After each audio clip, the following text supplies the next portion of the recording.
Paşinyan deyir ki, onun hakimiyyəti dövründə Ermənistanın dövlət borcu 2 dəfə artıb.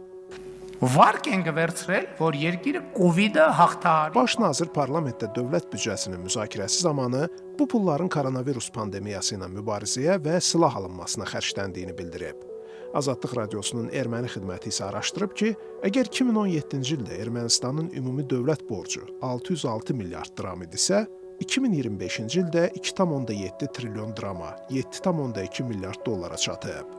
Son 6 ildə Ermənistanın dövlət borcu əsasən daxili borclanma, yəni istiqrazların çapı hesabına artıb. Başqa sözlə, 2018-ci ildən daxili borclanmanın həcmi təxminən 4 dəfə artıb. Yəni dövlət hər bir vətəndaşa təxminən 2400 dollar borcludur. Ատոմակայան չեք կառուցել ռազմավար Müxalifət isə sual eləyir ki, əgər məsələn ölkədə nüvə reaktoru tikilməyibsə, dəmir yolu salınmayıbsa, hansısa strateji obyekt inşa edilməyibsə, onda bu qədər borc niyə alınıb? Müxalifətçilər bu qədər borcun gələcək nəsillərin çiynində yük olmasına yol verilməz sayırlar. Պարտքով ենք զենք առել։ Soruşacaqsınız ki, silahı borca girib almışıq? Bəli. Soruşacaqsınız ki, niyə? Çünki bizə silah təcili və külli miqdarda lazım idi. İnanmırsınız, haqqınız var. Mən də deyirəm ki, onda gəlin o silahları hamıya göstərək, üstündən də qiymətlərini asaq. Կարա գնապիտակներն է վրից կպցնենք։ Amma Azadlıq Radiosunun erməni xidməti aydınlaşdırıb ki, borclanmanın artması təkcə Covid və silahlanma ilə bağlı deyil.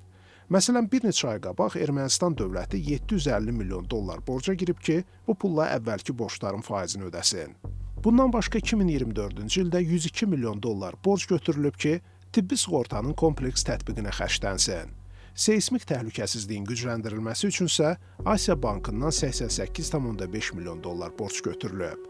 İnfrastrukturun inkişafı üçün də borclar alınıb. Hökumətin hesabatından aydın olmur ki, daxili istiqrazlar nəyə xərclənib. Bu il dövlət artıq 700 milyon dollarlıq belə istiqraz buraxıb.